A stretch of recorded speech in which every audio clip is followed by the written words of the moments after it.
Hi, hello, నమస్తే అండి. నేను మీ లక్ష్మీ చౌదరిని. వెల్కమ్ టు మిస్టరీ మాధ్రములు Telugu audio stories. Manasa Smarami part 105తో మేము ముందుకు వచ్చేసాను. కథలోకి వెళ్ళే ముందు లైక్స్, హైప్స్ ఇవ్వడం మర్చిపోకండి. అలాగే కామెంట్స్ కూడా ఇవ్వండి గారు. మరీ దారుణం అయిపోయారు. ఇక కథలోకి వెళ్ళిపోదాం. అవని తడబడడం చూసి, ఎందుకంత కంగారు పడుతున్నావు? ఏదో దాస్తున్నట్టే అనిపిస్తుంది నీ వాలకం చూస్తుంటే. ఏదైనా విషయం ఉంటే ఇప్పుడే చెప్పు. నా అంతటి నేను తెలుసుకుంటే మాత్రం నీకు మామూలుగా ఉండదు నా చేతిలో అని అవని కళ్ళల్లోకి సూటిగా చూస్తూ అంటాడు అభి. ఏం లేదు, ఏం లేదు. అమ్మ గురించే మాట్లాడాలి. కానీ ఇప్పుడు కాదు. రేపు ఆఫీస్లో మాట్లాడతాను అని గడగడా చెప్పేస్తుంది అవని. అసలు విషయం మాత్రం చెప్పవు కదూ, రాక్షసువే నువ్వు. అది కూడా తొందరలో నీతో చెప్పిస్తాను. అప్పుడు చెప్తాను నీ పని. కనీసం అత్తయ్య గురించైనా చెప్పాలనుకుంటున్నావు. పర్వాలేదు, బాగానే డెవలప్ అయ్యావు అనుకుంటూ నువ్వు ఇంకే విషయమైనా నా దగ్గర దాయాలని చూస్తే నా కోపానికి బలవుతావు అవని అంటాడు అభి. ఆ మాటకి మీకు అసలు విషయం చెప్పాలి కానీ నాకు ధైర్యం చాలడం లేదు. చెప్తే మీ రియాక్షన్ చాలా దారుణంగా ఉంటుందని నాకు అర్థమవుతుంది. ఎందుకంటే దానివల్లే మీరు ఇంకో అమ్మాయితో ప్రేమ వరకు వెళ్ళిపోయారు కదా. అది తెలిసి కూడా చెప్పకుండా నా మనసుతో ఆడుకున్నావు కదా అని అడిగితే నా దగ్గర సమాధానం లేదు. కానీ చెప్పాలి. ఏదో ఒకరోజు ముందు మిమ్మల్ని కూల్ చేసి అప్పుడు చెప్తాను అని మనసులో అనుకొని, వెళ్దామా ఇంకా బయటికి అని అంటుంది. వెళ్దాం గాని నన్ను ఒకసారి బావా అని పిలు అని అంటాడు అభి. అభి వైపు చూసేసరికి ఆ చూపులో చూపు కలపలేక కళ్ళు దించేసి చిన్నగా బావా అని అంటుంది. అలా పిలవగానే అభి గుండె సూపర్ ఎక్స్ప్రెస్లో పరుగు పెడుతుంది. అది అవనికి కూడా తెలుస్తుంది. అభి గుండెకు దగ్గరగా ఉండడంతో అభి గుండె మీద చేయి వేసి అభి అల్లరి చూపులకి తట్టుకోలేక తన హక్కుగా ఫీల్ అవుతూ అభి మెడవంపుల్లో తల పెట్టుకుంటుంది. ఇంతలో బయట నుంచి పిలవడంతో అవని నుదురు మీద ముద్దు పెట్టి, నీకు ఒక విషయం చెప్పాలవని అని సూర్య విషయం మొత్తం చెప్పి, నవీన్ విషయం కూడా చెప్పి, తన ప్లాన్ కూడా చెప్తాడు అభి. మొత్తం చెప్పాక నీకేం భయం లేదుగా ఈ విషయంలో అని అడుగుతాడు. నేను మీకేమీ కానప్పుడే నన్ను బెంగళూరులో కాపాడారు. తర్వాత మీ ఎంప్లాయీగా తెలిసినందుకే నా ఒంటి మీద వాడి చేయి పడకుండా నన్ను కాపాడారు. ఇప్పుడు నేను మీకు భార్యని.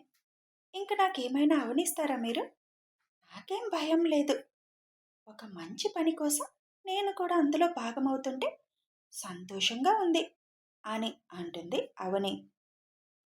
నీకు చెప్పకుండానే చేసేద్దాం అనుకున్నాను. కానీ నువ్వెక్కడ భయపడతావని ముందే చెప్తున్నాను.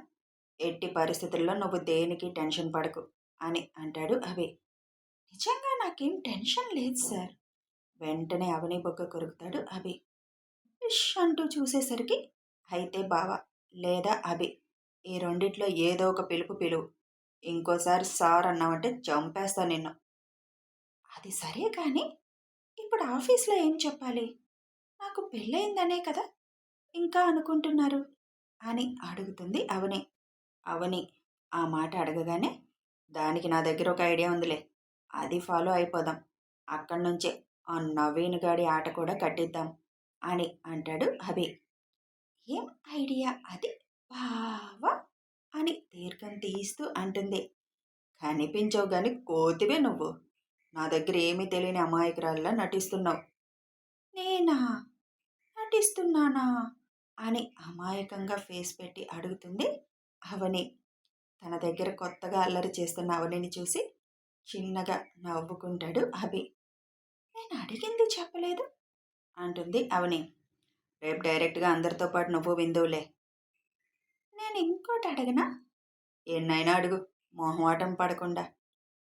ఇప్పుడు మళ్ళీ తన తప్పు తెలుసుకున్నానని మీ స్వీట్ హార్ట్ వస్తే నన్ను వదిలేస్తారా, లేదా నన్నే పెళ్లి చేసుకుంటారా అని అడుగుతుంది. నువ్వు చెప్పు, నేనేం చేస్తానన్నది. ఎందుకంటే దానికి సమాధానం నీ దగ్గరే ఉంది అని అవనిని తన ఒళ్ళో నుంచి లేపి, కొన్ని ప్రశ్నలకి మన మనసే సమాధానం చెప్తుంది అవని. నీ మనసు నా విషయంలో ఏం ఆలోచిస్తుందో అదే జరుగుతుంది. పద వెళ్దాం ఇంకా అంటాడు అభి. కొంచెం అర్థమయ్యేలా చెప్పొచ్చుగా. ఒకవేళ స్వీట్ హార్ట్ వస్తే నువ్వు అంటున్నావు కదా తను ఫేక్ పాప అని. మరి ఫేక్ పాపని ఎలా పెళ్లి చేసుకుంటాను అనుకుంటున్నావు? నీకు తెలీదా తను ఫేకా ఒరిజినలా అని? డెఫినెట్గా తను వస్తే నువ్వు తనని నా దగ్గరకు కూడా రానివ్వవు. అవునా కాదా? అవని అభిని అలాగే చూస్తూ ఉంటే, నీ ప్రశ్నకు సమాధానం దొరికింది కదా. నువ్వే తనని నన్ను చేసుకోనివ్వకుండా చేస్తావు.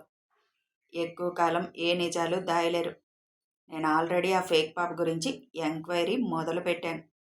తొందరలోనే నిజాలు తెలుస్తాయి అని అవని గుండెల్లో చిన్న బాంబు వేసి నవ్వుకుంటూ బయటికి వెళ్ళిపోతాడు అభి. ఈయనేంటి చివర్లో ఎలాంటి బాంబు వేశాడు? ఒసే అవని, నాకెందుకో అభి సార్ చేతిలో తన్నులు తింటావని బలంగా అనిపిస్తుంది. జాగ్రత్తగా ఉండు. తొందరగా విషయం చెప్పు. తను తెలుసుకున్నాడా? నీ పని మటాషే అనుకుంటూ అక్క, అమ్మ రమ్మంటుందని ఆరు వచ్చి పిలిచేసరికి పద అని ఆరుతో బయటకు వస్తుంది. అప్పటికే ఫుడ్ ఆర్డర్ పెట్టడంతో ఫుడ్ వచ్చేస్తుంది. అవని సుచిత్ర గారు కలిసి అందరికీ సర్వ్ చేసి వాళ్ళు కూడా తినడం మొదలు పెడతారు. అనుగారు ధనుగారు వాళ్ళిద్దరూ మాట్లాడుకుంటూ ఉండడంతో, ఏంటికి రాణీలిద్దరు అంత సైలెంట్ అయిపోయారు ఇవాళ అని అడుగుతాడు అభి. మా ఇద్దరికి ఇవాళ మాట్లాడే ఛాన్స్ ఏముంది? మీరు మాట్లాడుతున్నారు కదా, అందుకే సైలెంట్గా ఉన్నాం. కానీ ఇప్పుడు ఒక డౌట్ అడుగుతాను అంటారు అనుగారు. ఏం డౌట్ అమ్మమ్మ? అవని తల్లిదండ్రులు అవని వాళ్ళ తాతయ్య చనిపోయాడని ఊరొచ్చారు అన్నారు కదా, వాళ్ళది తెనాలినా ఊరు అని అడుగుతారు. ఆ ఊరైతే అవని వాళ్ళ తాతయ్య వాళ్ళు ఎవరనేది మాకు తెలిసే ఉండాలి అంటారు అనుగారు. కాదత్తయ్య గారు, వాళ్ళది తెనాలి కాదు పెదకాకాని అంటారు హర్ష. మాకు అదే డౌట్ వచ్చింది. పెదకాకాని నుండి అసలు తెనాలికి ఎందుకు వెళ్ళారు, అక్కడ ఎందుకు చనిపోయారు అనేదే మాకు అప్పుడు వచ్చిన పెద్ద డౌటు అని సుచిత్ర గారు అంటారు. అంత దారుణంగా చంపారంటే వాళ్ళ మీద కక్ష పెట్టుకొని ఉండాలి. మీరు చెప్పిన దాన్ని బట్టి వాళ్ళకి అంత శత్రువులు కూడా ఎవరూ లేరు. మరెవరు అంత దారుణంగా చంపారు అని అంటారు అనుగారు. తొందరలోనే కనుక్కుంటానమ్మమ్మ. వాళ్ళు ఎవరైనా సరే వదిలే ప్రసక్తే లేదు అని అప్పటికే బాధగా మారిన అవని ఫేస్ చూసి అంటాడు అభి. సరే, మీ పెళ్ళైపోయాక మేమిద్దరం యాత్రలకు వెళ్ళిపోతాం అని అంటారు ధనుగారు టాపిక్ మారుస్తూ. మొత్తం భారతదేశం ఒక్కటే తిరుగుతారా, లేకపోతే ప్రపంచం మొత్తం చుట్టేసి వస్తారా అని నవ్వుతూ అడుగుతాడు అభి. నువ్వెలా అంటే అలా మనవడా, కానీ మేము తిరిగి వచ్చేసరికి మీ ఆవిడ ఒడిలో ఒక పసిబిడ్డ ఉండాలి అని అల్లరిగా అంటారు అనుగారు. ఆ మాటకి అభి చిన్నగా షై అవుతూ అవని వైపు చూస్తే, నీకింక వేరే మాటలు ఏమీ దొరకవు కదా నానమ్మ అని తల కొట్టుకుంటూ ఉంటుంది అవని. అది చూసి అభి నవ్వేస్తాడు. ఇవాళ ఎలాగో ఇంట్లోనే ఉన్నారుగా, షాపింగ్ పని చేసేస్తే పోతుంది కదా అని అంటారు సుచిత్ర. ఇవాళ కాదులే అమ్మా, నాకు కొద్దిగా పనుంది, నేను బయటికి వెళ్ళాలి. ఆదివారం చేద్దాంలే షాపింగ్ అని అంటాడు అభి. అప్పుడంటే అవని బ్లౌజులు కుట్టించడం లేట్ అవుతుంది కదా, అందుకే మేము ఇవ్వాల అన్నది. ఒక పని చేయండి, అవని చీరల వరకు ఆన్లైన్ షాపింగ్ చేయండి, లేదా షాప్కి ఫోన్ చేస్తాను, ఇక్కడికే తీసుకొస్తారు, శారీస్ సెలెక్ట్ చేసుకోండి అని అంటాడు అభి. అభి అలా ఎందుకన్నాడో అర్థమైన హర్ష గారు, అది బెస్ట్, అందరూ షాపుకి వెళ్ళే కంటే షాప్నే ఇక్కడికి తెప్పిద్దాంలే అని వెంటనే షాప్కి ఫోన్ చేస్తారు హర్ష గారు. అందరిది తినడం అయిపోవడంతో హ్యాండ్ వాష్ చేసుకొని, సరే అమ్మా, మీరు షాపింగ్ అంతా చేసుకొని వచ్చేసేయండి, నేను పని చూసుకొని డైరెక్ట్ ఇంటికి వచ్చేస్తాను, నేను వచ్చేసరికి లేట్ అవ్వచ్చు అని చెప్పి నేను ఇంక బయలుదేరుతాను అంటాడు అభి. బావగారు అప్పుడే వెళ్ళిపోతున్నారా, నాతో గేమ్ ఆడతారనుకున్నానే అని అంటాడు ఆరు. ఆరు తల రబ్ చేస్తూ, తర్వాత ఆడుకుందాం మనం, ఇవాళ నాకు కొంచెం బయట పనుంది, నువ్వు ఆడుకో ఈ రోజుకి, మీ అక్కతో ఆడుకో నా బదులు అని అంటాడు అభి. ఏరా, మేము తల మీద చేయి వేస్తే ఎంత ఎత్తున లేస్తాం, ఇప్పుడు మీ బావగారు చెయ్యేస్తే అంత సైలెంట్ అయ్యా అని అడుగుతారు అనుగారు.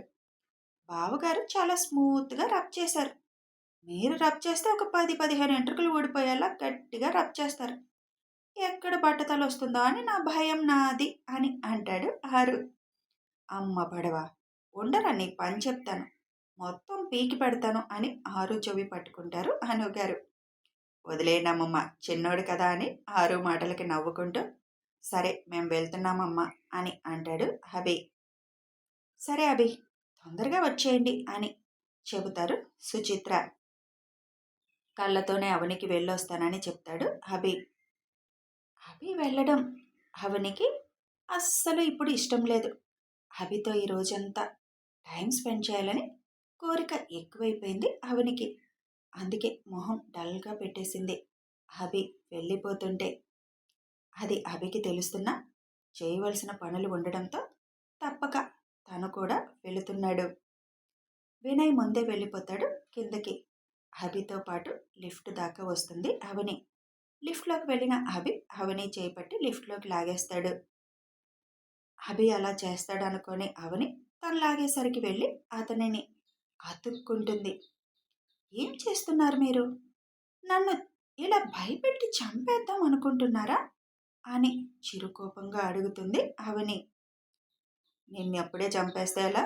నీతో చాలా పని ఉంది నాకు అని దీర్ఘం తీయిస్తూ అంటూ కింద వరకు నన్ను సాగనంపాలి కదా. భర్త బయటికి వెళ్తుంటే దగ్గరుండి పంపించడం అది భారతీయ భార్య లక్షణం. అది గుమ్మం వరకే వస్తారు, ఇలా లిఫ్ట్లో కూడా వచ్చి పంపించరు అని అంటుంది అవని. సరే ఏడవకు అని అవని నుదురు మీద ముద్దు పెట్టి రేపు ఆఫీస్లో కలుద్దాం, నాకు తెలియకుండా బయటికి మాత్రం అడుగు పెట్టకు, చెప్పింది గుర్తుంది కదా అని అంటాడు. హా అని తల ఊపుతుంది. లిఫ్ట్ ఆగడంతో అవనిని వదులుతాడు. లిఫ్ట్ ఓపెన్ అవ్వగానే బయటకు వచ్చి తనను లిఫ్ట్లోనే ఉంచి బటన్ ప్రెస్ చేసేస్తాడు అభి. లిఫ్ట్ డోర్ క్లోజ్ అవుతుండగా ఇద్దరికీ ఆ దూరం చాలా కష్టంగా అనిపించింది. అప్పటికే వినయ్ కార్ స్టార్ట్ చేసి ఉంచడంతో అభి కార్ ఎక్కుతాడు. కారులో నుండే సెక్యూరిటీకి కేర్ఫుల్ అన్నట్లుగా కళ్ళతోనే జాగ్రత్త చెప్తాడు అభి. ఆ స్ట్రీట్ దాటుతుండగా అక్కడున్న నవీన్ మనిషి ఎవరితోనో ఫోన్లో మాట్లాడడం చూస్తాడు అభి. వీడిని ఇక్కడి నుంచి తప్పించేసి వేడి ప్లేస్లో మనవాడిని ఎంటర్ చేయాలి, ఈ రాత్రికి ఆ పని జరిగిపోవాలి అని అంటాడు అభి. కానీ మొహాలు మారిపోతాయి కదరా అంటాడు వినయ్. వాళ్ళొచ్చి వీడి దగ్గరికి వీడిని చూస్తున్నారా ఏంటి? ఫోన్లోనే కదా మాట్లాడుతున్నారు, మేనేజ్ చేసేయొచ్చులే. పైగా వాడు మాస్క్ వేసుకొని కదా ఉన్నాడు. మనవాడు కూడా మాస్క్ వేసుకొని ఉంటాడులే, అప్పుడు అంతగా ఎవరికీ తెలియదు కదా. అసలైనా నవీన్ గాడికి అంత ధైర్యం ఎలా వచ్చిందిరా? ఆల్రెడీ తన్నులు తిన్నాడు, అయినా ఎగిరెగిరి పడుతున్నాడు. ఆ ముఖేష్ గాడిని చూసుకొని వచ్చింది, వాడికి సరైనోడు దొరికాడు. దెబ్బతిన్నోడుకు పగ తీర్చుకోవాలని ఉండదా ఏంటి? తన్నులు తిని ఊరికినే ఉంటారా? నవీన్ లాంటి వాళ్ళు నా మీద బ్రహ్మాండంగా పగ పెంచుకొని ఉంటాడు. అది తీర్చుకోవాలంటే ఒక బలమైన మనిషి కావాలి. ముఖేష్ రూపంలో దొరికాడు వాడికి, అందుకే ఆ ధైర్యంతో నాతో తలపడాలని చూస్తున్నాడు అని అంటాడు అభి. ఒక ఇంటి ముందు కారాపి అభి వినయ్ లోపలికి వెళ్తారు. అక్కడ రవి ముంబై ఏసీపీ ఉంటారు. అది రవి వాళ్ళ ఇల్లు. ముంబై ఏసీపీని డైరెక్ట్గా రవి వాళ్ళ ఇంటికి తీసుకొస్తాడు. ముంబై ఏసీపీ హైదరాబాద్ వచ్చినట్టు ఎవరికీ తెలియదు. ఏదో టూర్కి వెళ్తున్నట్టు మాత్రమే వాళ్ళ డిపార్ట్మెంట్లో వాళ్ళకి తెలుసు.